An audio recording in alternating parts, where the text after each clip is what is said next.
Alright, welcome back to Game 10 of Lucid's 2022 tournament, where we were playing Phlegra. It was turn 70. The live narration will pick up on the back half of turn 72, because I managed to mute my mic for a couple of these recordings originally. And as we can see, everything is going to plan. We have quite a few attacks here from Atlantis, a few of our own attacks. We are trying to warm a location up. I believe this is where their army is. I don't see any snow on the ground there, so that's definitely a good sign. Potentially a magic phase happening here. Definitely, okay, yeah, birds, interesting.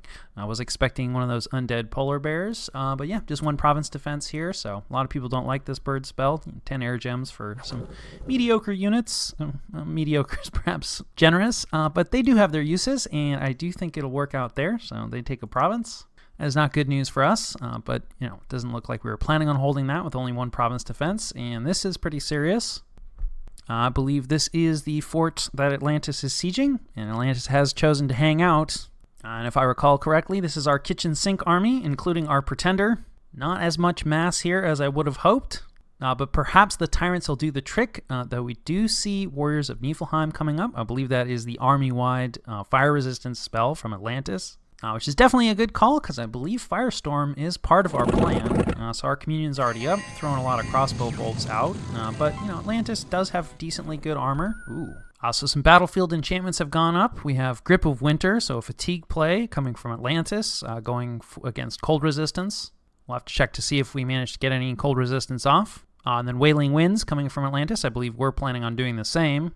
And we have a Natural Storm from us. And then we have rain from Atlantis, although that doesn't really matter. Storm does include rain. So Atlantis hoping to fatigue out our fire magic, but we're already doing that. And again, that's kind of the kitchen sink aspect of this army. Okay, I thought there was a spell in there I didn't recognize. So I believe Atlantis has cast Stygian Rain, which I think affects all units, because I don't know where else our guys would be getting invulnerability from. So yeah, this doesn't see a lot of use, because it does affect both sides. However, in this case, I do think it's a good call, because invulnerability magic weapons ignore invulnerability. And as we can see, the majority of Atlantis' troops, all these Ice Guard and Ice Clad, they have magic weapons, and we do not.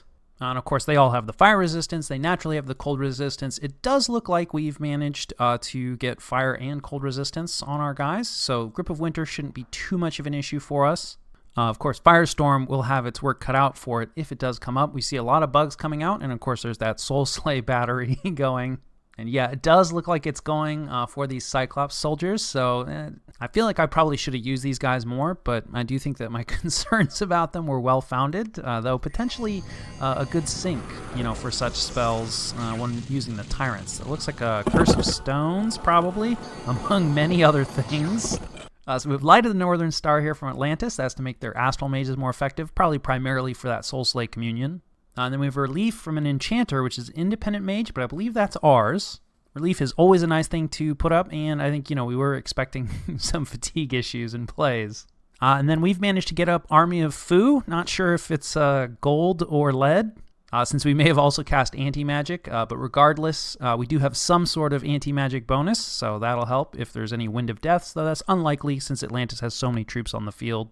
And of course, we already talked about the fire resistance. And we've also managed to put up Will of the Fates, so all of our troops are lucky.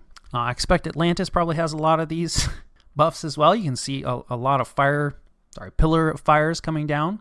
Yeah, so we can see that Atlantis' magic resistance has been boosted. No protection buffs currently. That's going to be less of an issue for their troops, but, you know, could matter. Looks like they also managed to get poison resistance on their units, as well as probably Will of the Fates. Also, some quickness coming out.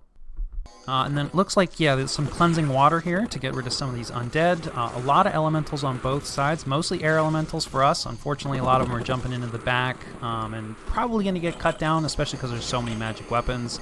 Mostly water elementals from Atlantis, of course. Yeah, our long dead getting kind of blasted here. A lot of anti-undead spells, and long dead horsemen just don't have you know, a lot of hit points. And you see, like, our front line is pretty much just summons, so mostly bugs, elementals, and we're getting a few of our national summons out. And, you know, yeah, those are definitely our most effective melee units, but there's just not very many of them. Otherwise, we're pretty much just relying on our crossbowmen.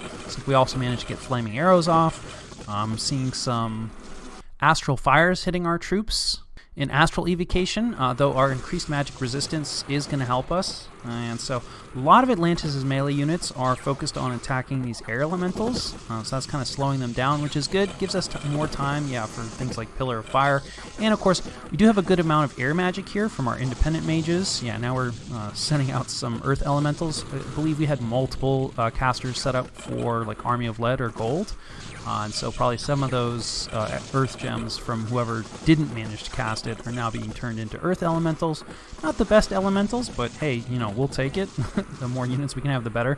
I feel like there's significantly fewer crossbowmen back here, so I feel like some of those astral fires have been making it past the magic resistance checks, or potentially the soul slays. Though I see a lot fewer soul slays now. Speaking of soul slays, not really seeing. I see one Titan, or Tyrant rather, but the other Tyrant appears to be missing. So don't know if it was a Soul Slay that got him, but yeah, he's gone now. And in fact, that's the fellow who should have cast Wailing Winds for us. And we do not have Wailing Winds up. I'm not sure if that ever went up for us. And speaking of Wailing Winds, maybe some of those crossbowmen, maybe most of those crossbowmen weren't being killed. Morale, of course, is a big problem for us. Wailing Winds is a very strong spell, so we can see a lot of our stuff has routed off, really the majority of our stuff. Our god is still on the field. We still have our hero on the field, but Atlantis has the majority of its stuff on the field, so our evocations, we'll have to see like how much killing they manage to do, but clearly not enough, I would say. So unless Atlantis is unable to kill our Tyrant hero here, who they just stole, so I guess they didn't necessarily need to kill him. Our Pretender has now decided to petrify him in retribution, but that's pretty unfortunate. Extra painful to lose our hero that way. I think he just brings in fire gems automatically. Otherwise, he's kind of a normal Tyrant. I think his pathing is a little bit higher. So clearly, the Soul Slay Communion still active, although doing less soul slaying and doing a lot more Enslave Mind, which is probably what happened here. We can see some of our other units have been taken over. And armies of Phlegra have been routed. Some gifts from heaven coming down. Just add insult to injury here. I guess pretty hefty injury if it does actually strike our units. But you can see the accuracy not so great. And this is looking like a pretty painful loss for us. So we'll have to see what the actual Butcher's Bill is. And actually not as bad as I was expecting. Again, Wailing Winds does tend to rout units off, so, the losses that your opponents take aren't as bad as, they might otherwise be. But it's still pretty bad. We lose the Cyclops Smiths. Those guys aren't easily replaced, but they're also not that useful for us. Obviously, we talked about, losing our hero Tyrant. That's rough. Looks like our other Tyrant did go down. So, of course, that's really rough. We lose 6 shackled mages. That's pretty expected. Otherwise, mage losses, all of our oppressors make it off because they're cowardly. But then again, so do most of our, all of our independent mages make it off. So, Wailing Winds is a tough spell to beat. And then troop-wise, 120 losses, lose roughly half of our stuff. But really the majority of this is fairly easily replaced, at least from a gold standpoint. Resource-wise, it's a little bit rough. Some of this is death gems, which is a little harder to replace. But from a troop standpoint, certainly not crippling, not even that bad. And from a mage standpoint, not the worst, but losing both those Tyrants definitely very rough. In terms of what we did, it's not fantastic, right? This Atlantean army is still definitely ready to rock. Probably the most significant thing is killing 23 of these Sacreds. The Atlantean infantry losses are not that big a deal. We don't actually kill that many Ice Guard. 2 Forgiving Fathers do die. Maybe we did that, but also potentially a bit of a Communion burnout. And then a couple of their other more minor mages die here, but that's, not very important, right? There's 42 Forgiving Fathers, and 2 of them died. So not the worst loss, but I think a very clear loss. And it looks like by and large we have successful retreats, so that's good news. We did have a lot of retreat routes open. This is, after all, in our territory. Of course, that's just the beginning of all the battles, though probably the largest battle. We might have a few other ones. I believe, we're trying to siege a fort here. This is also important. We just have a bunch of Long Dead Horse, one of our mages, and a Tyrant here. And they are up against a much smaller army, but still a very significant army. Significant caster support. Actually, a lot of these cap-only mages, a lot of Sacreds. and a very dangerous looking, I mean, I guess he's a thug, but he's set up to kill super combatants, definitely. The full Acts of Hate treatment, and this is also a legendary item. So very high construction research, and he's got wing shoes, so he should be able to make contact. This is not looking great for us. Those green lions also very dangerous, but we'll see. I think Firestorm was the plan here. I think that was the Stygian Rain again. Nope, Soul Vortex, looking like he's going to do his normal super combatant stuff. He's Long Dead Horse. They might inflict a little bit of damage, maybe. Yeah, but that Stygian Rain actually really useful for Atlantis. I was saying in the previous battle that they didn't have a protection buff. They didn't have one of the normal protection buffs, but if you look in, for whatever reason, invulnerability is shown here rather than on their main protection, probably because, again, if you're up against magic weapons, doesn't matter.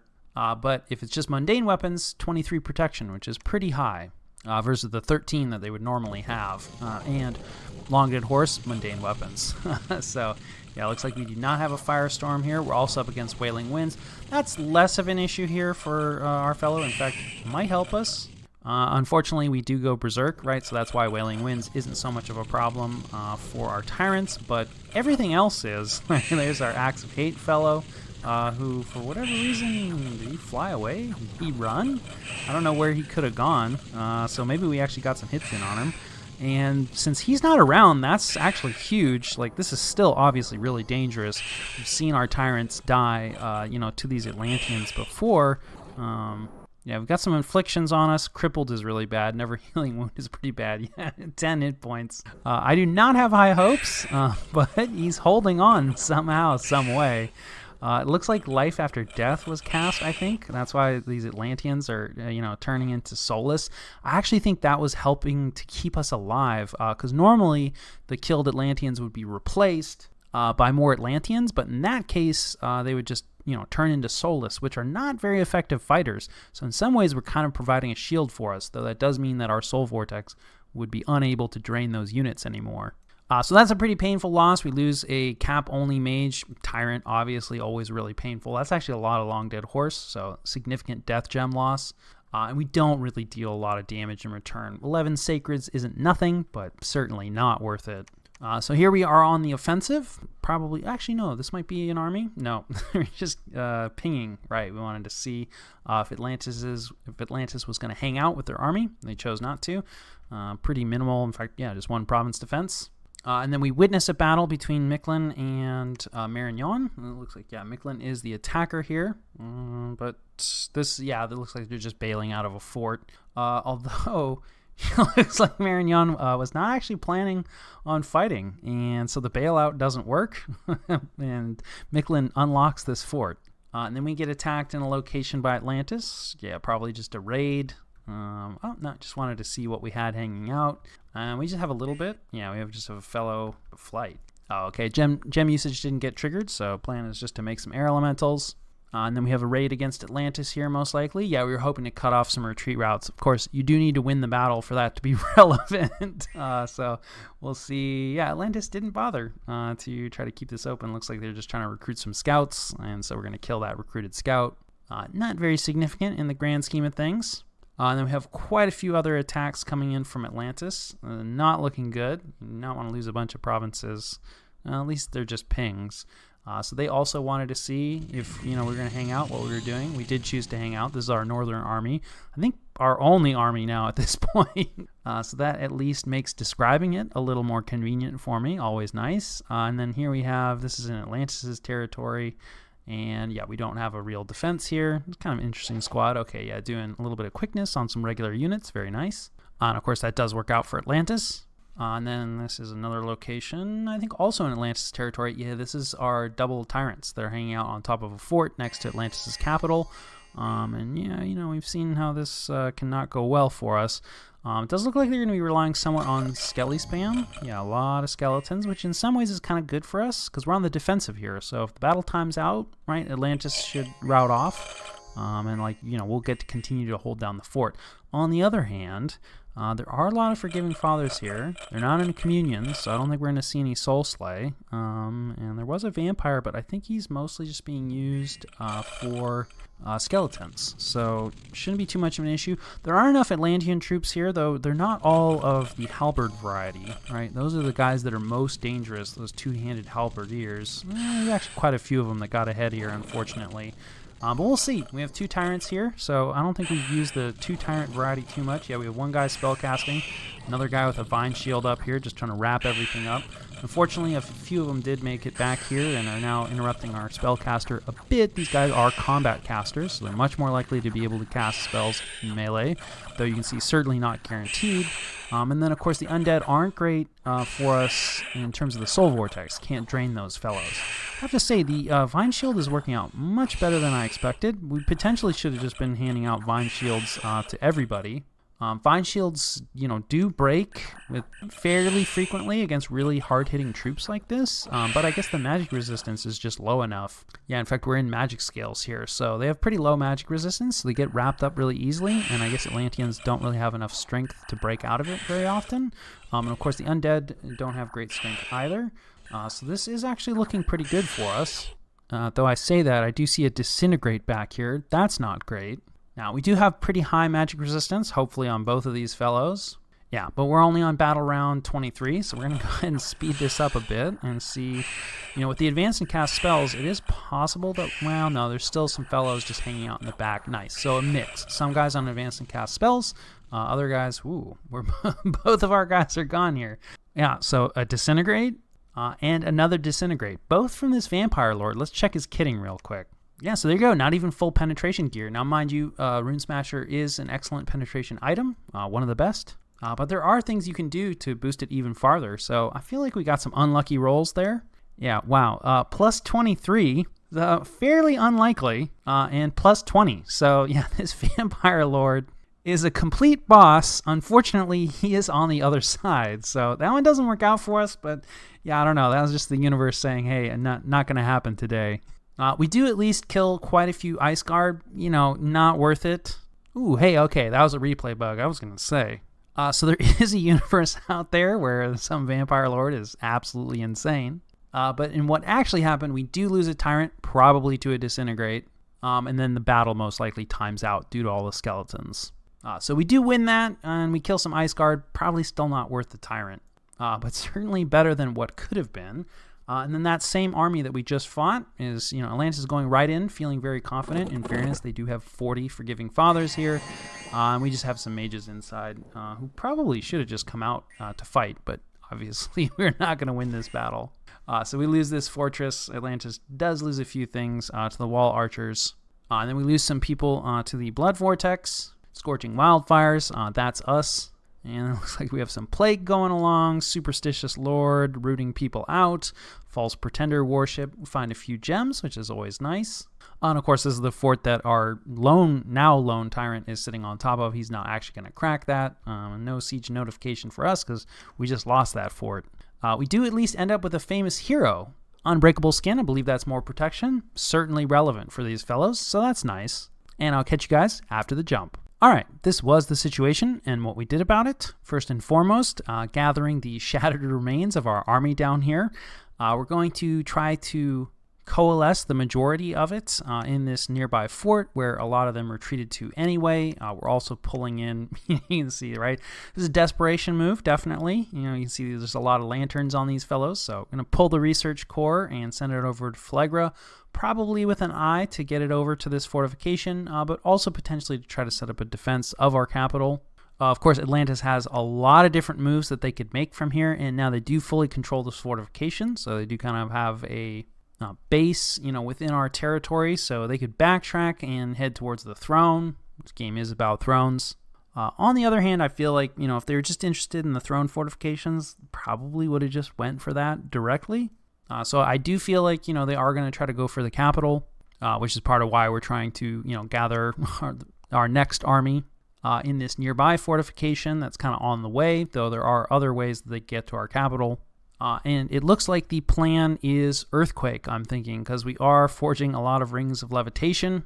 I don't think that's a bad plan, though Atlanteans do have more hit points than normal, like than average humans, which makes life a bit more difficult. And also that Stygian Reigns, where everybody gets invulnerability, is being cast on the first round, and that will affect Earthquake. And looking back at this, I'm not completely sure that I even caught that Stygian Reigns. So we're going to have to throw a lot of Earthquakes at this problem in order to have any success. That said, we do have a lot of Earth magic.